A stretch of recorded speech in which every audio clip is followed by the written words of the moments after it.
Welcome back. Welcome back. Welcome back. Looks like people were having good conversations. I'm sure somebody got cut off mid-sentence. I'm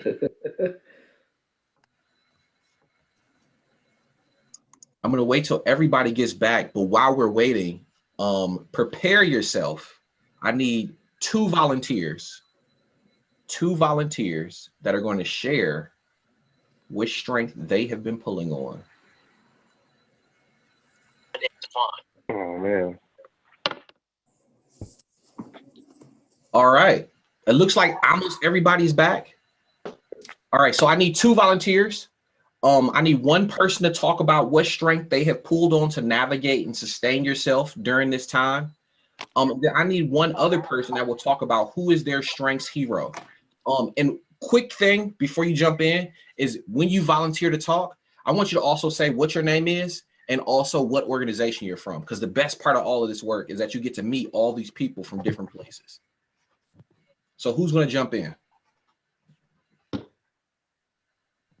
Hello, this is Sandy Woodall from EC Learn, All right. and I will share what strength I've been using to navigate and sustain myself during this time, and that is hope. Okay.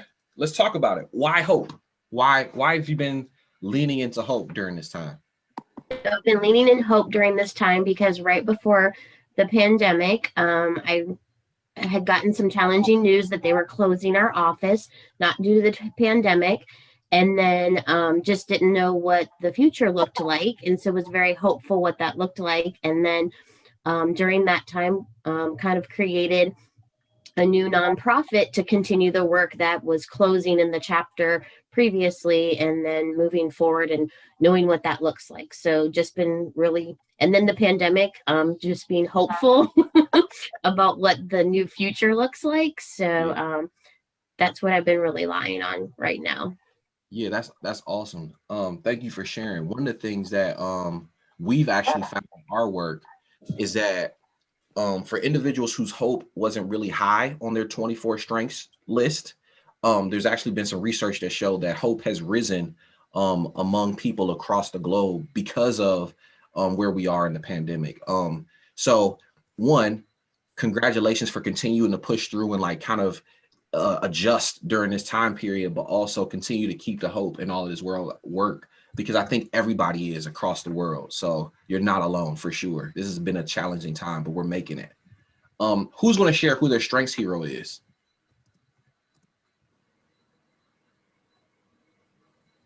I'm happy to. I'm Sonia Foltz from Adopt a Class. I am the CEO at Adopt a Class.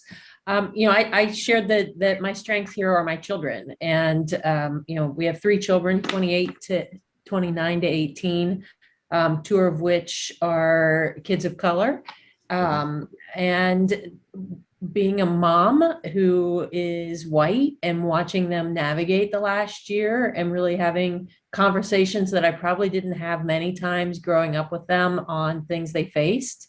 And now reflecting on that because the conversations are so rich and just transparent now, listening to their lived experiences, they are definitely my strengths hero, over the last year. And so I've just really benefited from watching them become more willing to talk as the world becomes more willing to talk about issues around racial equity. Absolutely. What strengths did you notice in your kids? Hope has continued to grow. I think that is an area that they've worked to grow over the last few years. I would say perspective has been a strength, that they're able to give a perspective that I couldn't always have. So I would say hope and perspective. Yeah, absolutely. We're going to talk about this a little bit later, but I would also encourage you to potentially have the kids take the VIA and maybe have a conversation about it, because that would be a really interesting exercise and see what strengths are showing up for them in this space. All right, we're going to keep moving because I always run late in my slides and I want to make sure that we keep the party going. So we're going to go right to the next slide. So a little bit about what we believe about diversity, equity, and inclusion as Mayerson Academy, the organization. Like many organizations over the last year, our team at Mayerson Academy has been reflecting on and taking action around our commitment to diversity, equity, and inclusion, both within our own organization and in our work with partners. While we've always valued equity and we've never shied away from conversations about race and discrimination, we hadn't done the important work of truly examining our work through that lens. As we launch our work with you, we all want to take a moment to share what we believe about equity, inclusion, and diversity as it relates to our work and how you can expect it to show up throughout this institute. First, as it relates to diversity, character strengths are a universal language, and they are completely unique to us in terms of our own diverse identities and experiences. We'll dive into this more later on in our sessions. Secondly, we believe that it's impossible to be a strength-based organization while also being an inequitable organization or an organization that excludes. Lastly, inequities such as racism, sexism, homophobia, and all the other isms impact individuals and organizations' well-beings. If we want to help organizations boost well-being, we have to, at minimum, acknowledge the impact of these inequalities and not actively perpetuate them. We also commit to supporting our partners in addressing these inequities whenever possible throughout our work. So this is where we stand as an organization. This is the work that we are going to be focused on doing. And we hope that as we are going through this journey together, that we can continue to address some of the issues as it relates to the things that are happening around us every day.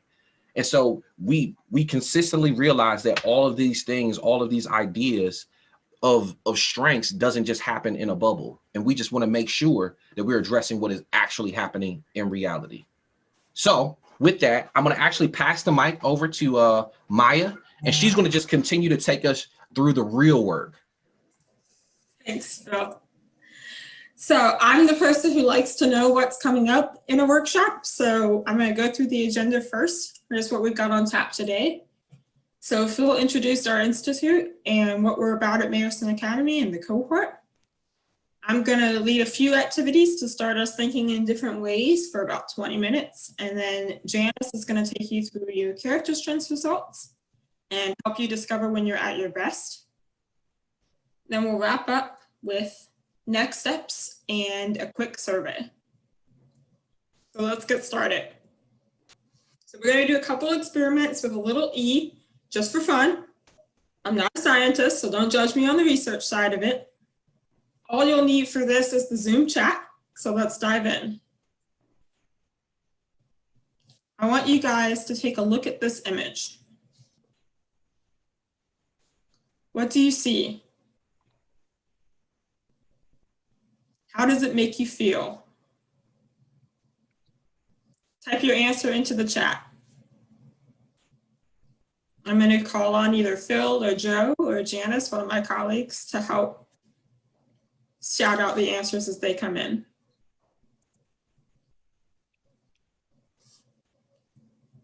Looks cold and bold, like that. A mountain or glacier. A mountain or glacier makes me feel cold. A couple people are, I see a mountain, but mother, they're all passing peaceful. Mother and child feels peaceful. Some of you may have seen this before.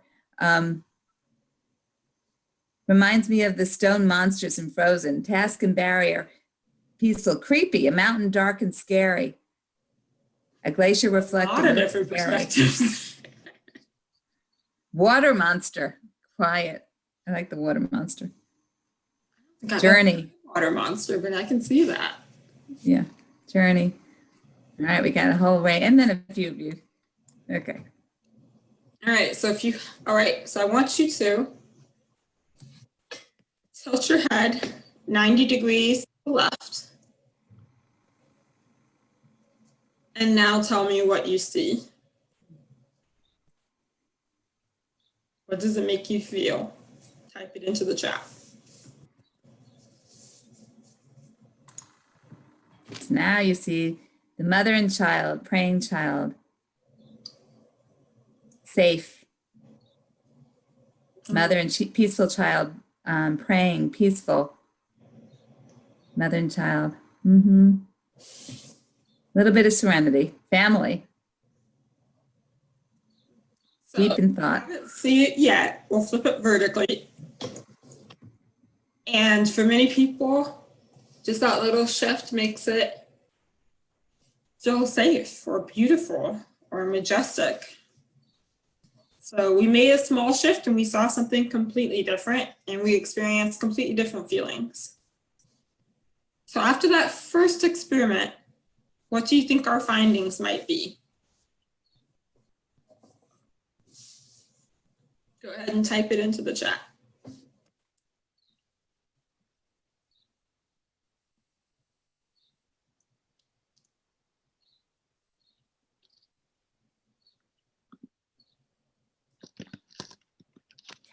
Consider various options. Oh, now they're all coming in. Take time to do different options, perspectives. We need to see things from multiple perspectives, see things from all ways. Going fast. Diversity brings different perspectives. Look at things from a variety of angles. Everything is not what it seems right when you look at it. A mind shift is important. I like it. That's right. So we can draw that we choose how we see the world. Depending on the perspective we choose or we have, we can see very different things and draw very different conclusions. And that doesn't mean that either one is right or wrong, right? Just depends on how we're looking at it. Like my husky friend here, sometimes it's just tilt to the head. Makes all the difference. Okay. Now we're going to move into experiment 2. For this one, you'll need a piece of paper and something to write with. So either a pen or a pencil. I'll give you guys a few. Give me a thumbs up when you have what you need.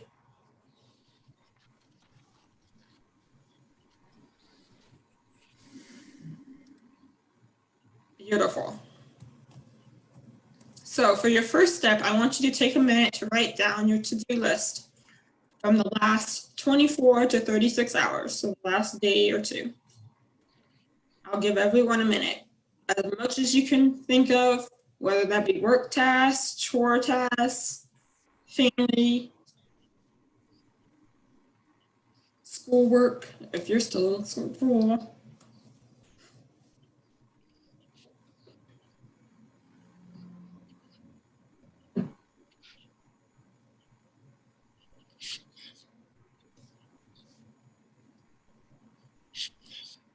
I'll give a few more seconds. Some people are still writing.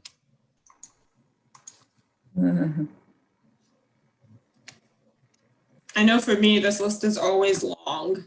It doesn't matter what day we're talking about.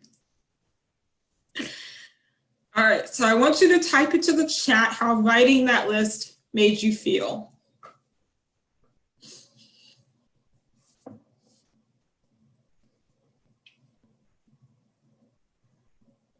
Exhausted, productive, overwhelmed, organized, accomplished as many things off the list now, organized, tired, disappointed that I didn't get it all done, productive, overwhelmed.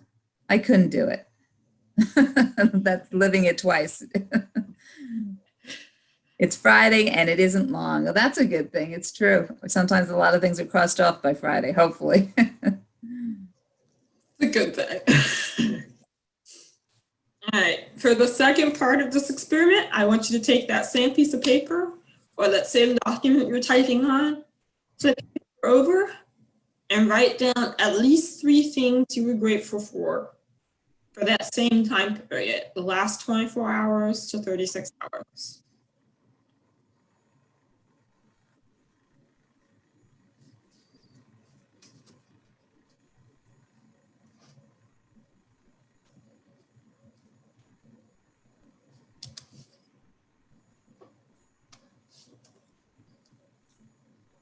I see people deep in thought.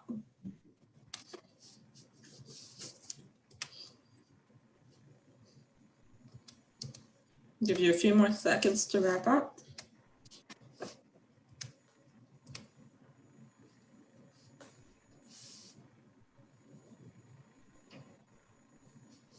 Okay. Now I want you to chat in what's the feeling you have after completing that exercise, that list. Motivated.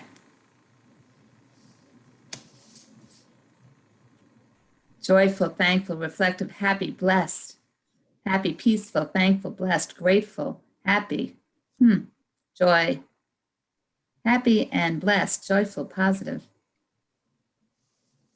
Peace, grateful. So I want to ask, which exercise was easier for you to complete? Was it the first or the second list?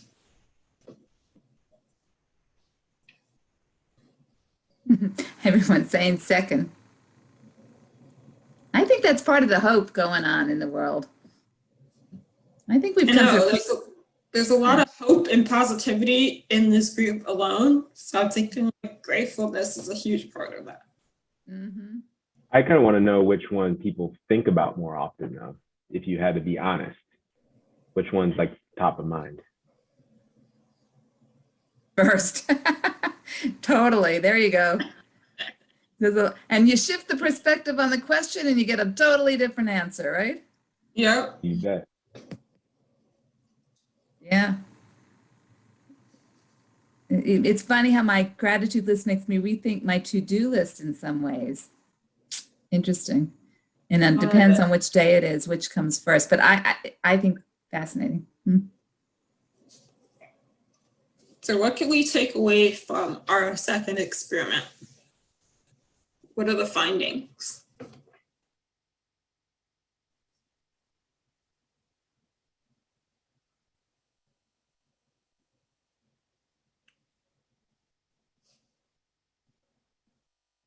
Especially when you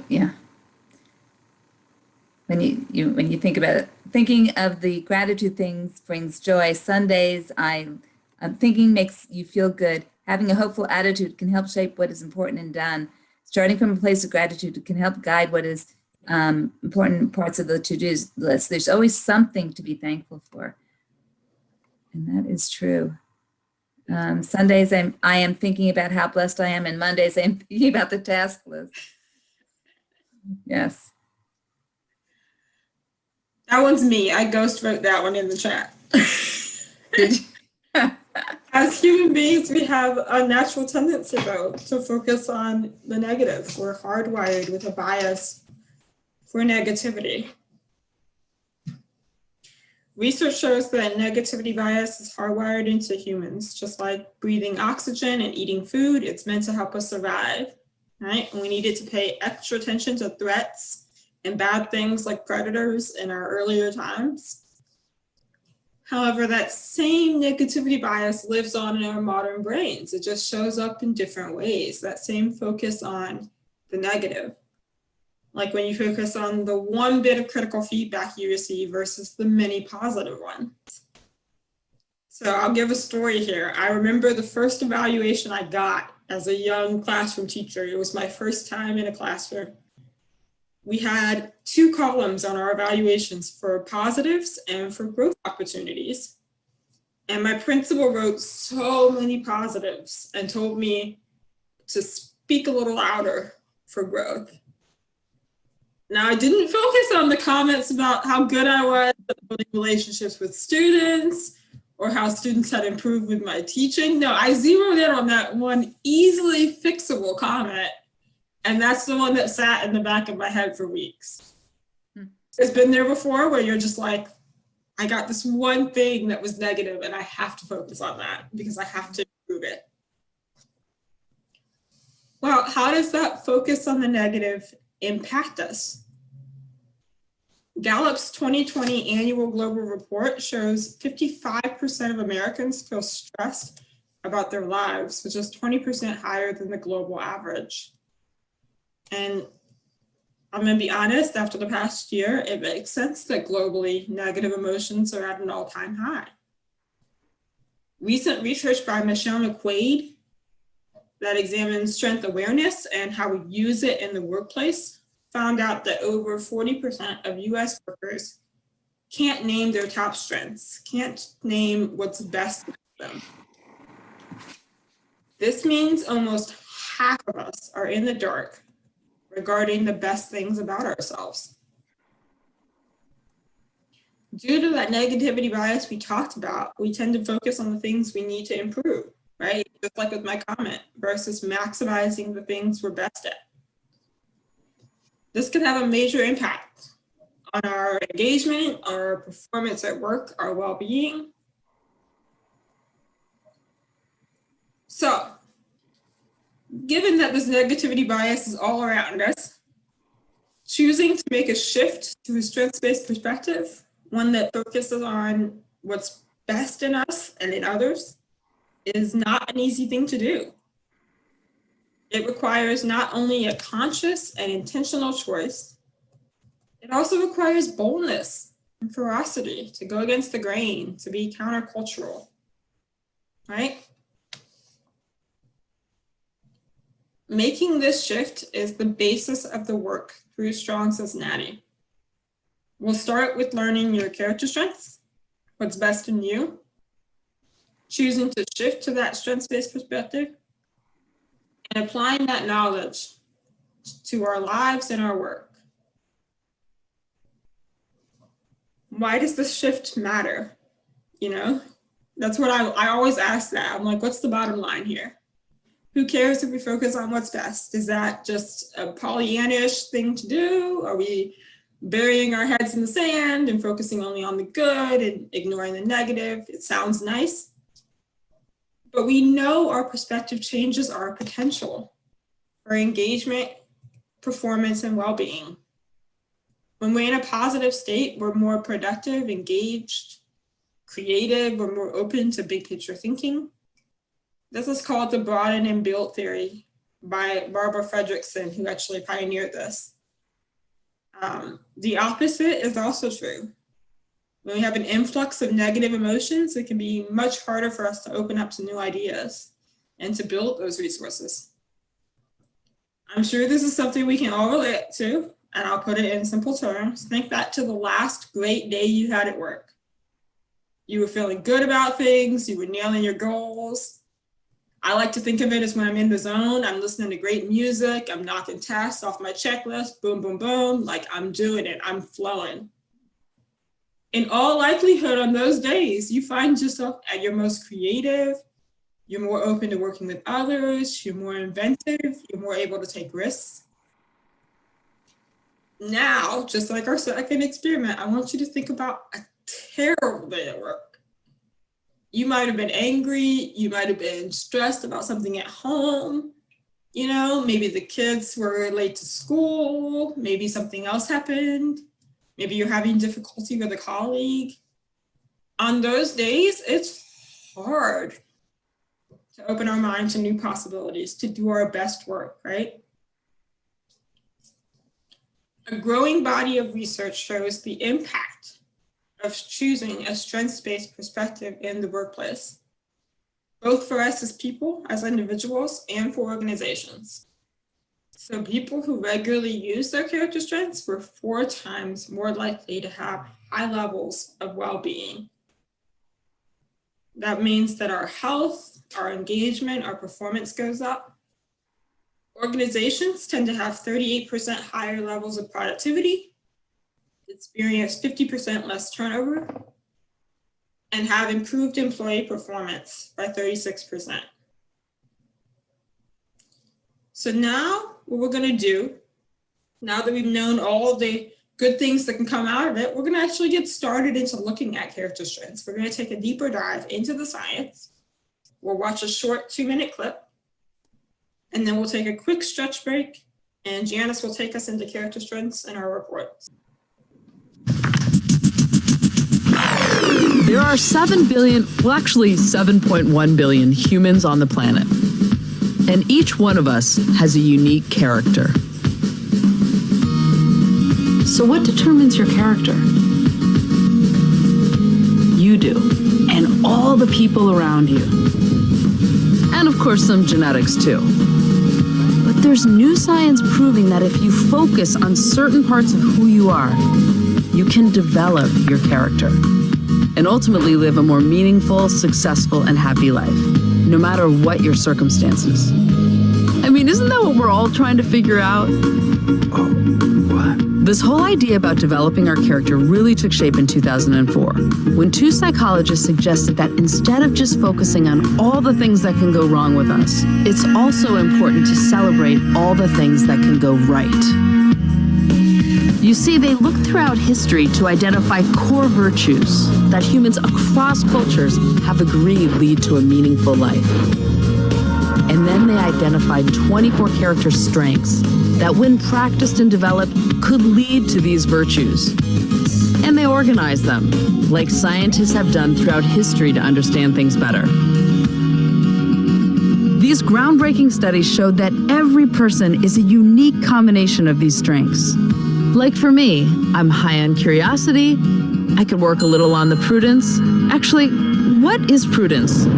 Anyhow, one of the most interesting parts of all this is they found that if we focus on building upon the strengths we have, it has a lasting effect on our happiness and well-being. So think about it. What are your top 5 strengths?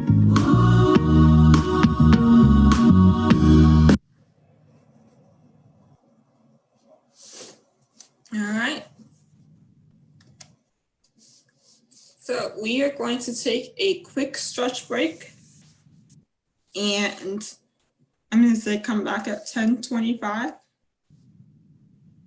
So I have 5 minutes. You guys can turn off your videos and go get something to drink or heat up your coffee, and then come back 10:25 in 5 minutes.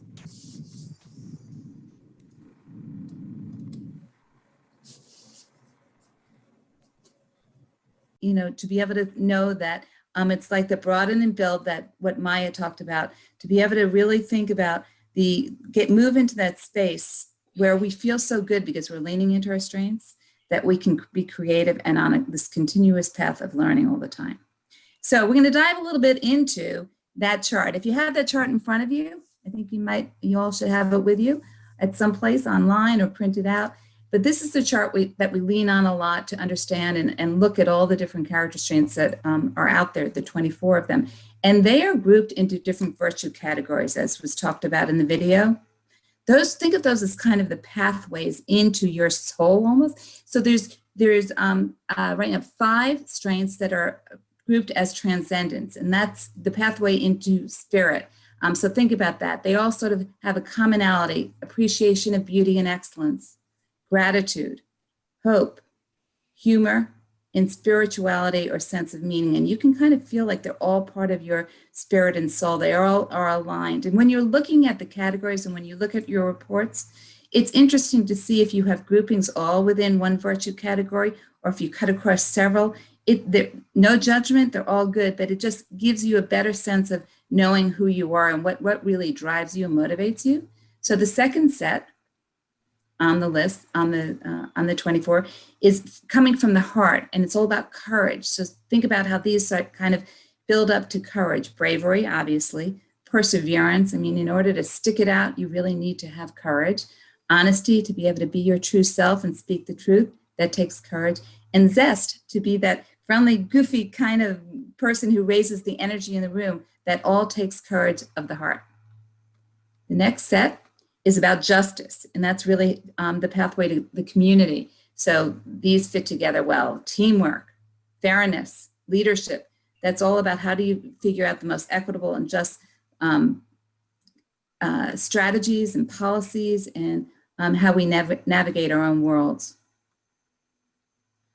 Next one is humanity, and that's how we regard each other, or how we think about the bigger collective, and that is love. Social intelligence, which really means you understand, you can almost read each other's minds. And kindness, how you're always showing empathy. That's how you face the world with a sense of caring about other people. And the last category, second to last category, sorry, is temperance. Temperance, and that's really through the focus on self. So it's how you can forgive others, how you have a sense of humility, that you appreciate what you do, but you don't show it off all the time. Prudence, she said, what is prudence? Prudence is sort of, you'll hear me talk about it a lot because it's sort of the challenge to me being highly creative, Prudence kind of comes up against it as being careful and cautious. And sometimes those two things can clash. We'll talk a lot about that. And self-regulation, that's just being able to that's temperance, incarnate, really, self-regulation. And the last category is about the head, the strengths of the head or mind, and it's really grouped together under wisdom. So think about that: curiosity and creativity, judgment, which is really meant to be critical thinking, the love of learning, and perspective. So love of learning and curiosity are very similar. We'll talk about that a little bit later, but curiosity, think of that as just being curious about a whole lot of things, and love of learning is diving deep and really wanting to know and own a subject, becoming excellent or expert at something. All right, so that's how the categories, the strengths break into categories. But if all that we're talking about, there are 3 things that you want to make sure that you take away. It's really important as we go through all this work. And that is, first, we've said this before, you have all 24 strengths, but in different amounts. And it's funny, I use that as a way to celebrate my number 24 strengths, number 24, number 23 and 24, because sometimes having that negativity bias that we all have, it's easy to go there first and kind of dwell on the fact, like, why don't I have more perseverance, right?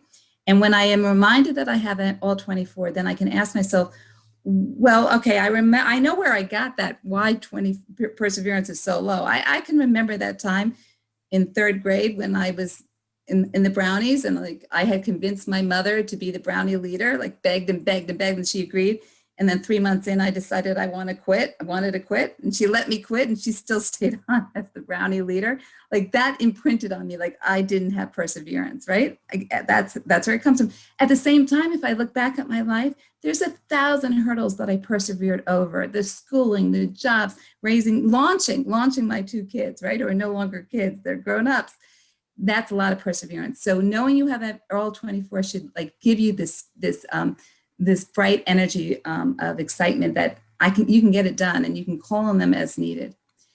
Your top strengths are what we call your signature strengths, and we're going to talk a lot about them. And they really describe you when you're at your best. But we call it the 3 E's, how you can remember or know that you are living and breathing and in that zone with your top 5 strengths. So first of all, they're energizing. They literally are what gets you out of the bed in the morning. They're like when you are working and you don't even know that time has passed. That's when you know you're leaning into your top strengths, because they just feed your day. They're effortless. You don't even have to think about them. So I always tease my teammates and that a couple of them are really strong on humor, like Phil and Joe, and you'll hear it a lot, and they're always funny, and they don't even think of themselves as funny because it comes so naturally to them. They claim I'm learning to be funny.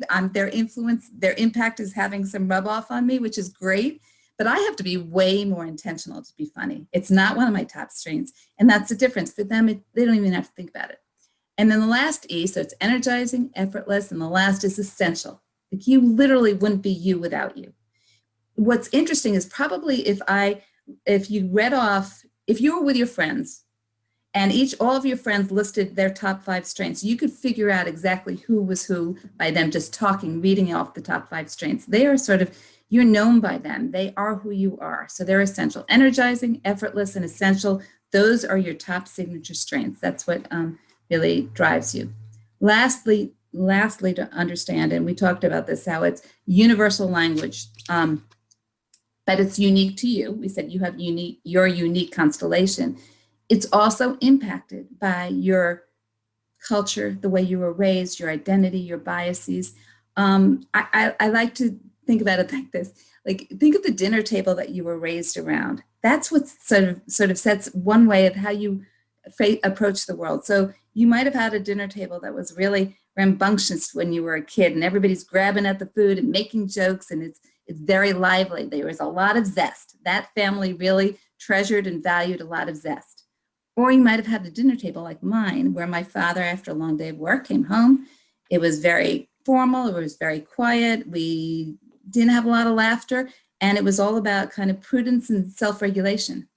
And so that's my perspective. That's how I grew up. And so that's what my family valued. So actually, as a reaction to that now, I kind of celebrate zest, because I wish we had more zest, And I look, I value less self-regulation. So sometimes when you can think about how you were raised, the culture you were raised in, it's also how you value individual strengths. So there's always a story behind why they're important to you. So for instance, fairness is a high, one of my top strengths. And I kind of look at fairness through the perspective of when I was a little kid on the playground, and would watch people being bullied or was bullied myself. And so it was always a sense of otherism. But other people might have fairness as a top strength, and it might be because they look at it through the lens of being the middle child, or maybe, and they always felt like they didn't get the fair share of their parents' attention. Or maybe it's through very serious lenses of social, economic, or racial justice. So we all come to valuing these strengths and understanding these strengths from our own personal perspectives. And they're also defined differently. So creativity for me is all about doing art and design and thinking out of the box. For Phil, he has creativity really high too, but he doesn't like to do design. It's not about design but it is about problem solving and creating new ideas. So we all define them slightly differently. So again, 3 things to take away. You have all 24. They're your top strengths, and signature strengths are energizing, effortless, and essential. And this is a universal language, but you do embrace them through the prism of your own personal experience. Okay. So now we're going to do another little experiment. Take your pen or pencil and write down, if you can, just on a piece of paper, your top strength. Write down your top strength. I'll give you 5 seconds, look it up, write down your top strength on a piece of paper.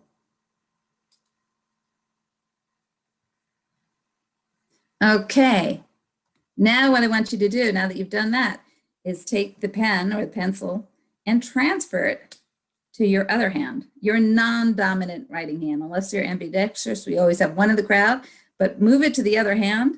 And then what we want you to do is write down your number 24 strength. I'll give you a few more seconds than that to write that down. So literally write it down on a piece of paper using your non-dominant hand.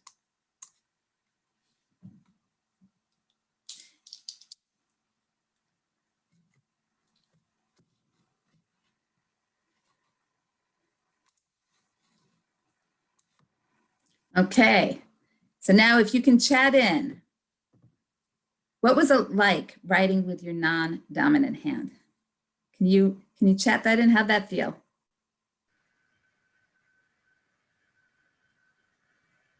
Awkward, difficult, weird, slow.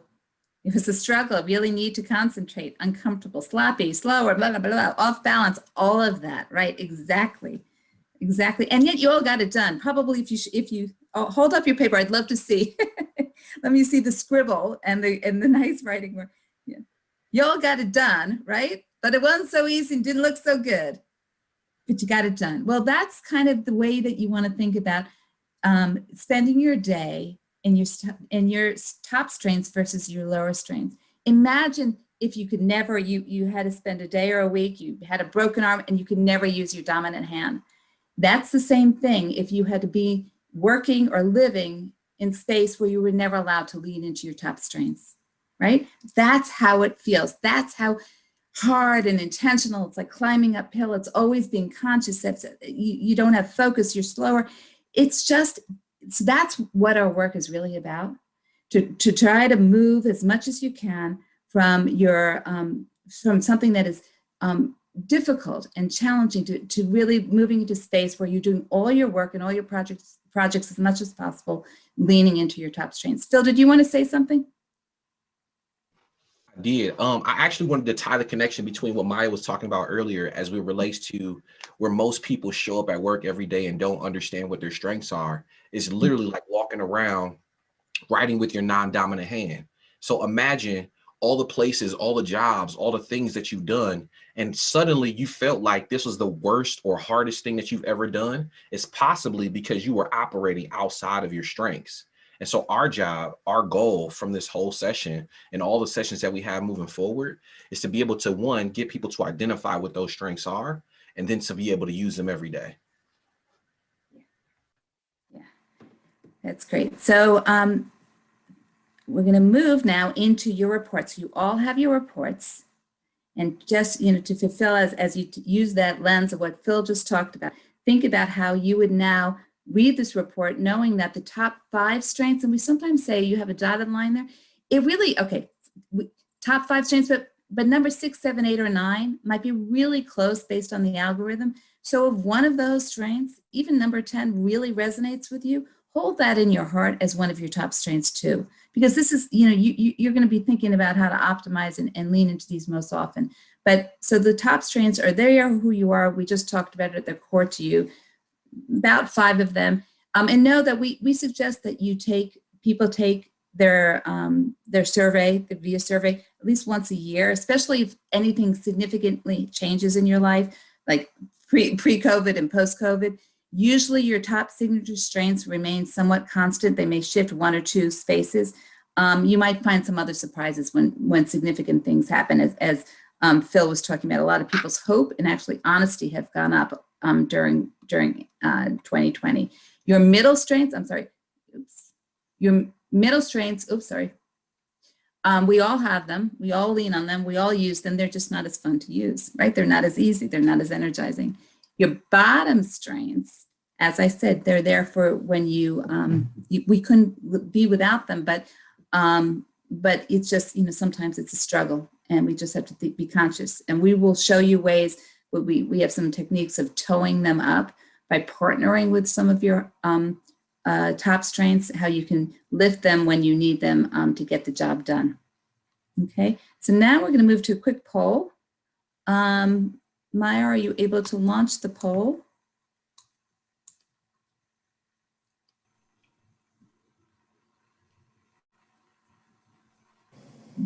All right, I think everybody's in. So, almost. A couple more. 18, 19, a couple more people should be voting if you can. All right. Okay, so how well do your character strengths describe you?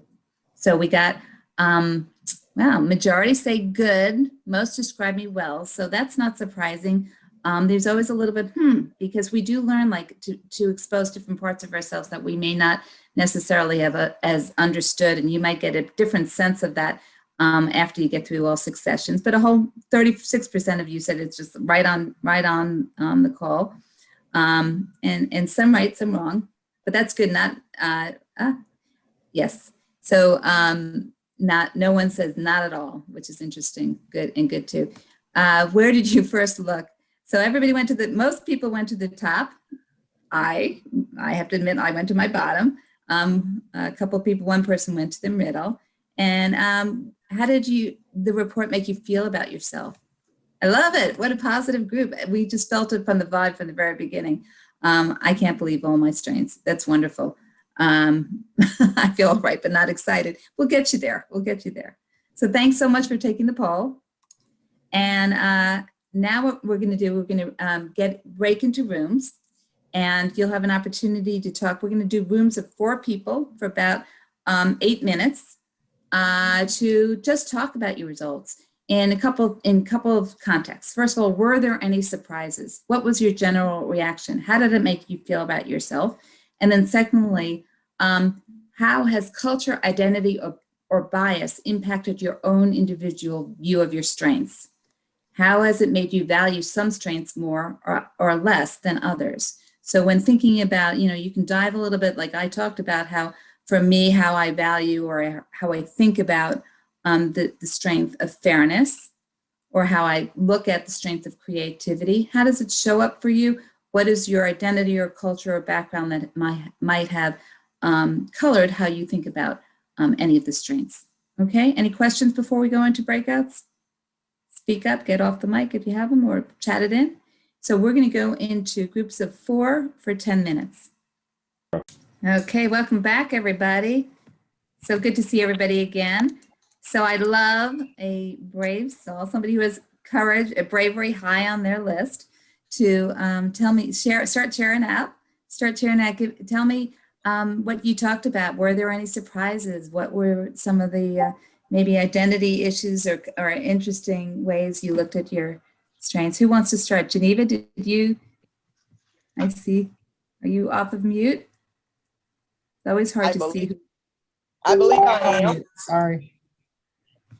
For me, my strengths were not a surprise. They were pretty much right on. But one thing that did fascinate me was some of the things that fell at the bottom.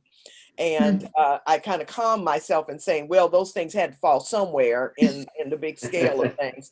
But when I looked at what those were, like self-regulation and perseverance and teamwork, it's like, So there weren't any real big surprises, but I was grateful that those things that are important to me, the love of learning, gratitude, thankfulness, and spirituality were high. So some surprises, but nothing that made me think that I was a horrible person and needed work. Which is great. And it is, sometimes it's just like a marginal difference. I mean, if you're highly functioning and doing great, we all, like we said, we have number 23 and 24 and 22. It's just that it might be more intentional. And you can ask yourself this as you go through it. Self-regulation and perseverance for many people fall down on the list, although I'm always surprised that we'll have a nice mix, I'm sure, in this crowd where there's a whole, few that who really have that as high up. And that's just because we go through so much. We have so many things on our to-do list that sometimes we do feel overwhelmed. And even though we still get stuff done, some things don't get done. And maybe, again, the negativity bias, you remember the things that you didn't accomplish. Yourself filling out the survey. So that's what's going to be reflected in your survey. So thank you, Geneva, for sharing that. Who else wants to share out?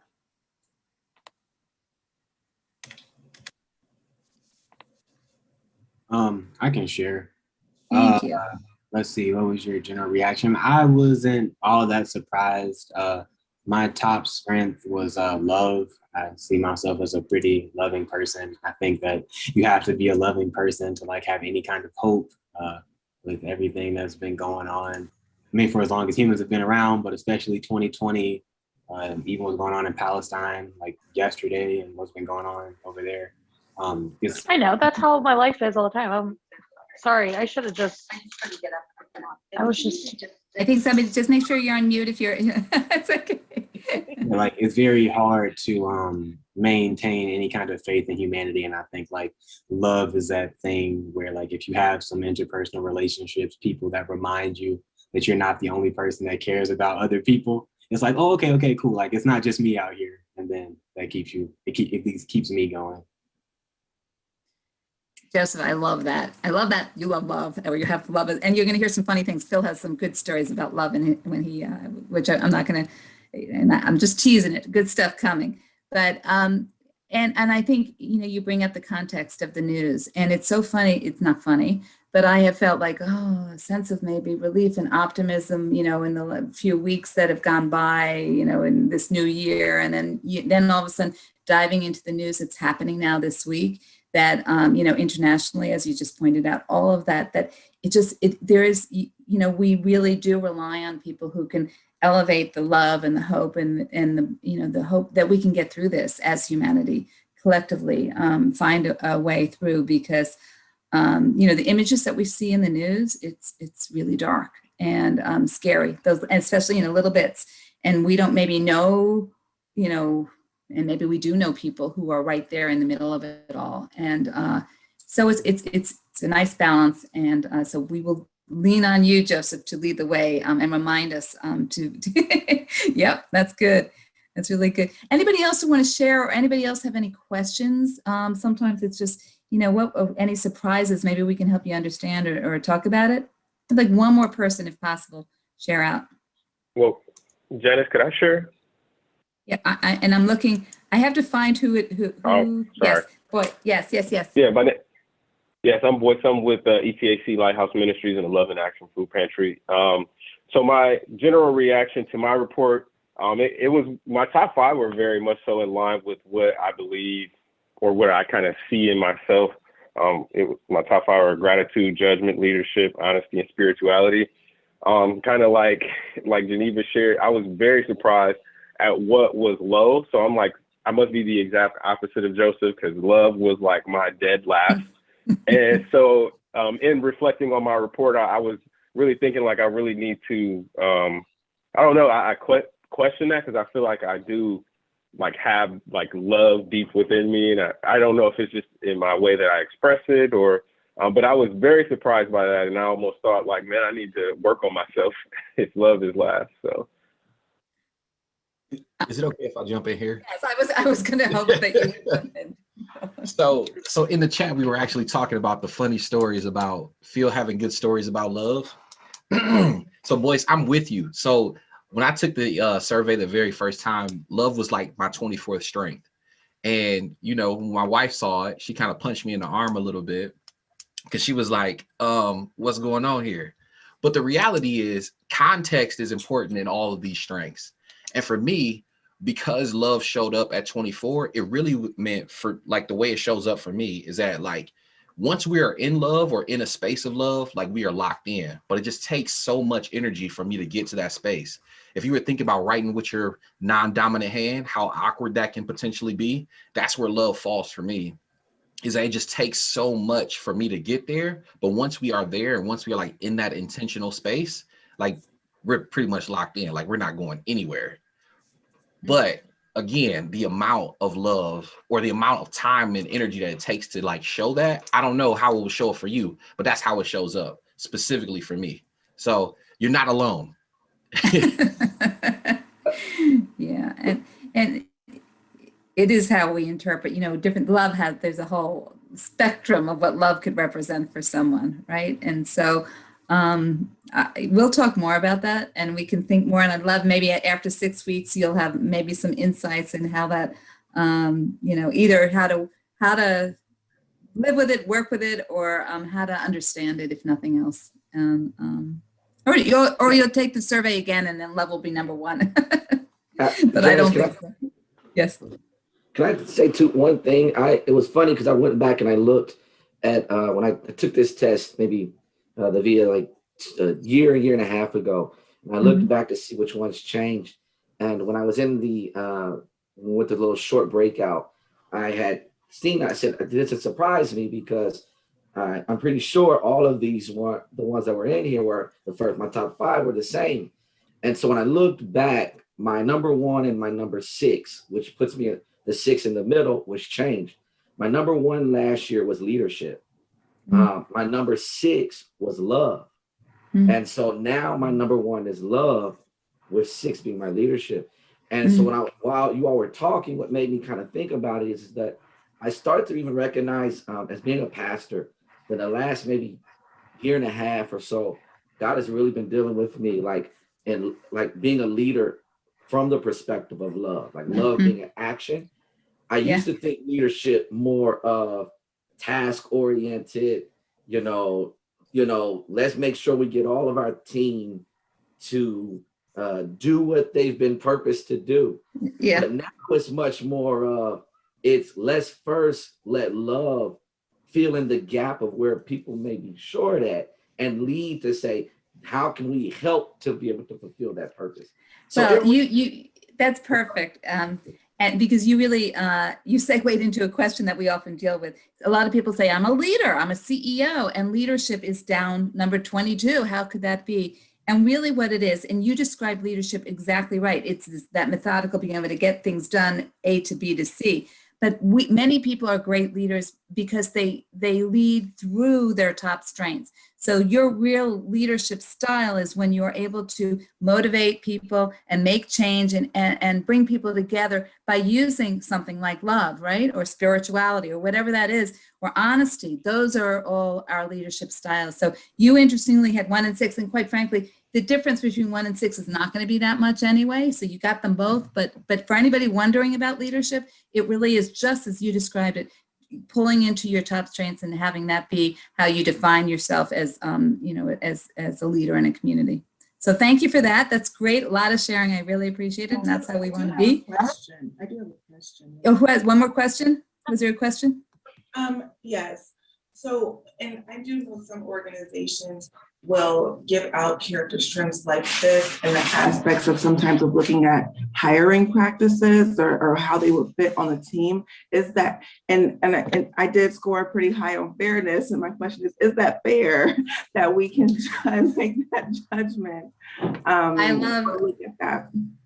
So Morgan, that's a great question because we very clearly say and believe different from other assessments, different from algorithms. We don't buy into that at all. In fact, in order to create an equitable and inclusive workplace, we say we need all strengths, and we would never say you should hire, somebody who, we never say take the survey and then hire only if somebody happens to have leadership as a top strength. No.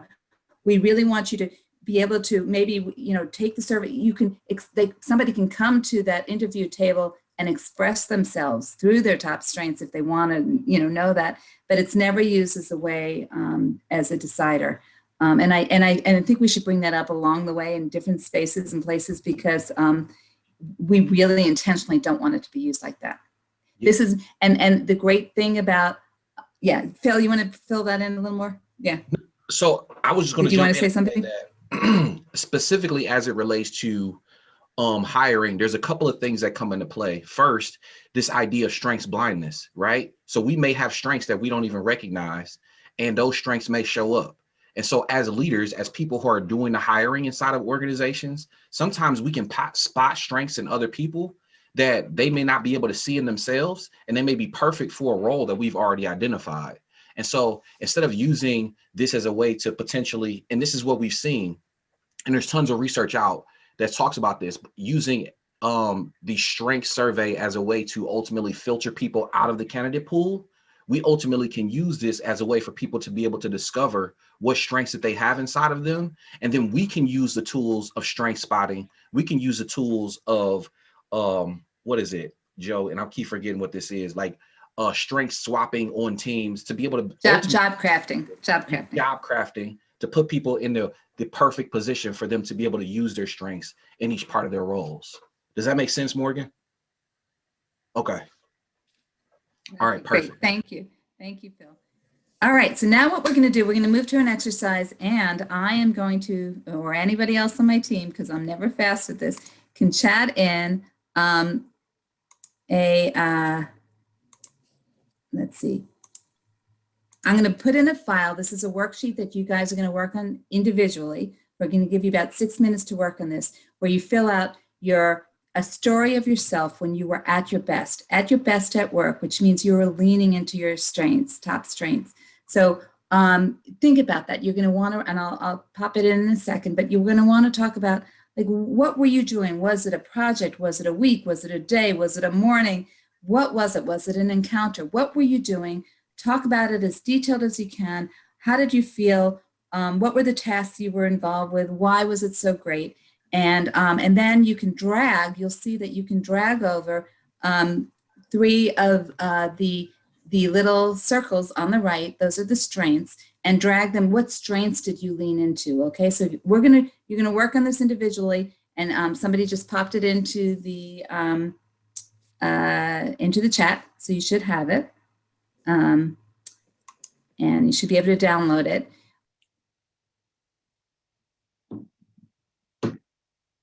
Okay, guys, coming back. If you guys can come back, and what we're going to do now is show you that there's one more space here. All right, I'm going to see if everybody's back on.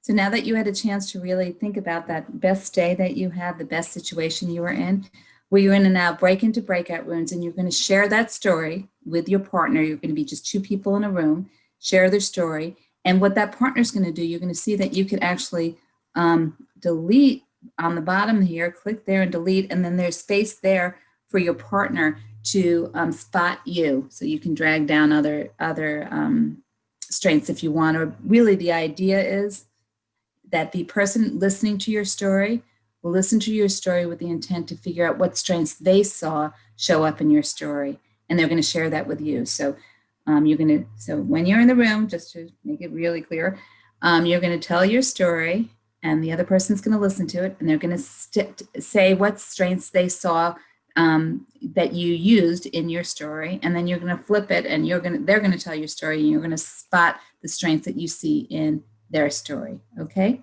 so we're going to go into breakout rooms one-on-one for about 6 minutes, and we'll get to share out with each other. Okay.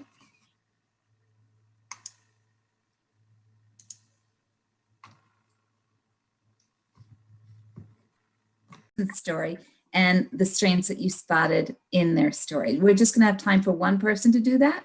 So who can I call on, or who can volunteer? And I can't see everyone, so somebody can just start talking if you want. And somebody, if you're not on mute, then I'm going to think that you want to talk, you just haven't raised your hand. So how about Andrea? Andrea, is it Andrea or Andrea? It's Andrea. Andrea, hi. Would you like to share either your story and how it felt to be spotted by somebody else, or you could share their story and the strengths you spotted in that story? So we did it a little different because she didn't have access to the paper and didn't know exactly what we're doing. So I will tell you my story. Yep. So we are a training agency and resource and referral agency in Northern Kentucky. And one of the things that I do in my job is oversee a child development associate program. So because we're a new organization, we're organizing our curriculum for that program. And so I said I was at my best and in the flow when I was creating that curriculum. So creating PowerPoints, not only giving students new content, but having them have opportunities to practice it within class, or figuring out this virtual training thing. But I was definitely in my element as I create each of those 40 sessions for our program. Wow. And so what is your top strength? Appreciation of beauty and excellence, which is new to my top strengths.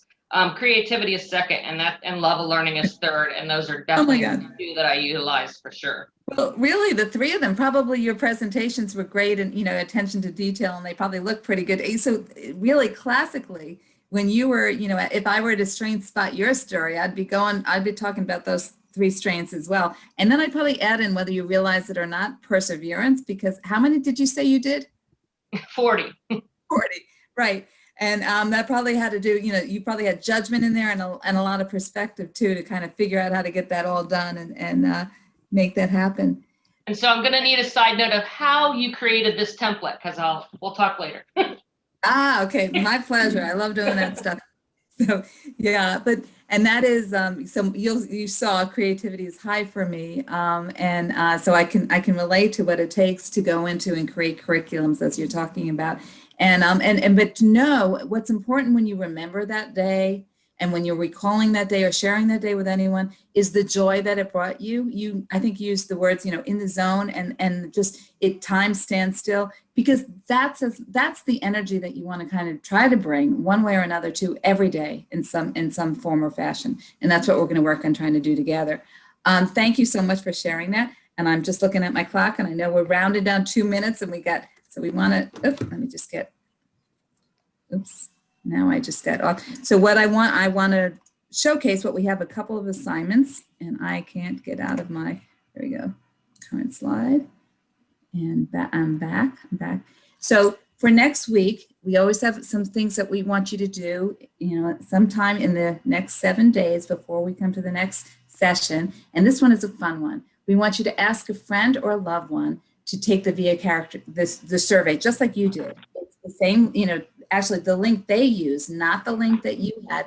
All they have to do is go to viacharacter.org, not your link, but the public one. It's a free survey. Anyone can take it. If you want to give it to somebody young in your life, there's a version that is for adult folks under 17, so you can do that. And then what you'd like to do, have them do it, and then talk to each other. You can share your strengths, and they can share their strengths, and you can have a strength conversation between the two of you. And then you'll see on Schoology that you'll have an opportunity to share out what that felt like, some of your impressions, your insights. So it's kind of a fun thing to do for sure.